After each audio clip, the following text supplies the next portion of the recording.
On commence avec Cassie Théodore, qui est un jeune joueur de FC San Pedro, qui a réalisé un triplé, autant pour moi, je vais me blesser, impressionnant face à la SOA.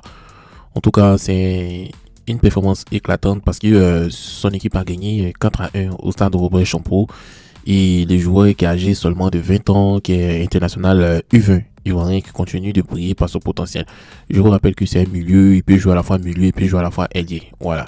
Donc avec ces trois réalisations, il porte désormais son total à 5 buts en Ligue 1 cette saison. Et aussi, ce résultat aussi renforce la position du FC San Pedro dans le championnat. Ils ont eu un début de saison un peu difficile, mais le FC San Pedro est en train de monter petit à petit dans le top 3 du championnat ivoirien. Concernant la SOA, n'a pas réussi à contenir l'efficacité offensive de Cassie et ses coéquipiers. Et il faut noter que cette victoire est un signal fort pour le FC San Pedro qui est en quête de performance remarquable en Ligue 1. Cassie, qu'est-ce que je pense de lui? En tout cas, sa performance c'est à saluer. Ça témoigne une montée en puissance de ce jeune talent ivoirien. Il a inscrit un triplé déjà à 20 ans. Ça prouve déjà son potentiel et ses qualités individuelles, mais aussi son efficacité devant les buts. C'est vraiment rare pour un joueur de son âge, surtout dans le championnat ivoirien qui est très très très difficile. Donc on remarque aussi son ascension rapide en Ligue 1 qui pourrait en faire un candidat sérieux pour un transfert vers des ligues compétitives et dans un futur proche. Mais il va devoir maintenir sa régularité et aussi se placer parmi les meilleurs espoirs du football ivoirien. Donc on lui dit bonne chance et on espère que ce n'est pas le dernier triplé. On continue avec Mohamed Koni qui a été sélectionné dans l'équipe type de la semaine en Jupiler Pro League. Voilà. C'est une distinction prestigieuse parce qu'il revient de blessure. Il revient de blessure, il s'était fracturé la main et il est revenu aussi rapidement à son meilleur niveau. Ça témoigne sa volonté et sa rage, son courage. En tout cas, cette reconnaissance intervient après sa blessure, comme je l'ai dit, et il a rapidement retrouvé son meilleur niveau et c'est très très impressionnant.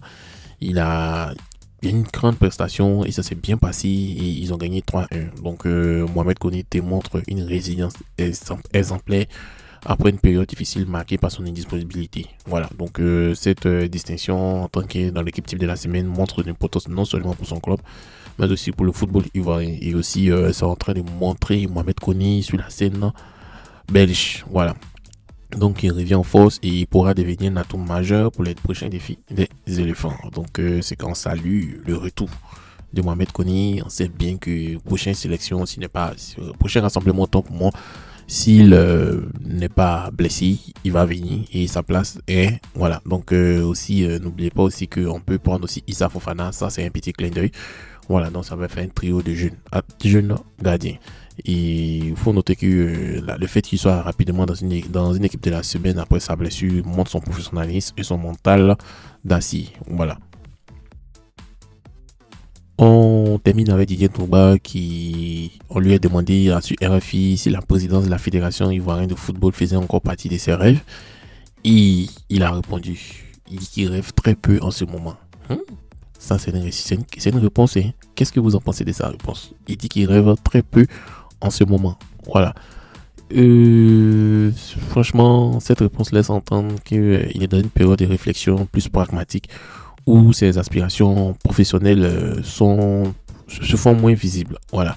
On connaît tous Didier Drogba, la légende du football ivoirien et du football mondial. Il semble prendre un recul par rapport à ce projet. Voilà, ce projet d'être président de FIFA, bien qu'il ait déjà exprimé dans le passé son désir d'impacter positivement le football ivoirien en particulier à travers son rôle de leadership. Mais celui de président de la FIFA, je pense qu'il a enlevé ça dans sa tête. Et selon moi, ça pourrait signifier que, bon, Drogba se concentre sur d'autres aspects de sa vie. Hein. Voilà, on sait tous qu'il y a beaucoup de choses qui arrivent dans sa vie. Donc, peut-être en dehors de la politique servie, il atteint un moment propice pour se lancer dans cette aventure. Voilà, moi je dirais que c'est pas le moment de se lancer en tant que président de FIFA. Il faut qu'il achète un club et qu'il fait développer le football local. Voilà, un club pour que les gens puissent se reconnaître à lui. Moi, c'est ma suggestion. Qu'est-ce que vous en pensez? Donc, chers amis, c'est tout pour le moment. Rendez-vous dans 4 heures pour un autre journal des éléphants. Maintenant, c'est comme ça on va faire. On va faire un journal des éléphants chaque 4 heures.